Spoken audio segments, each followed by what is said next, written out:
Bardoli court परिसर में आज वकील मंडल के कुल वकीलों में चुनाव मतदान हुआ, जिसमें अध्यक्ष के सामने राजेंद्र दुबे, उपाध्यक्ष के सामने मिन्हाज शेख, मंत्री पद के सामने जतिन प्रजापति ने की थी।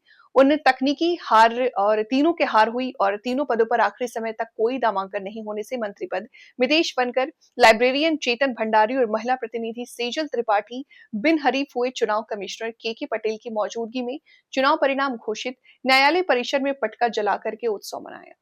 ચૂંટણી કમિશનર બારડોલી બાર એસોસિએશન 7 હોદ્દા માટે ચૂંટણીની ડિક્લેર થઈ હતી, તેમાં 3 બિનહરીફ ચૂંટાયેલા છે।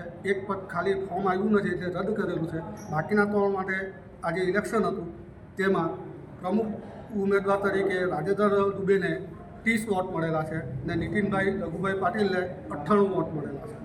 ઉપપ્રમુખમાં પરિમલભાઈ સોલંકીને 106 વોટ મળેલા છે અને મિનાસ ગુલામ ખ્વાજા શેખને 22 વોટ મળેલા છે।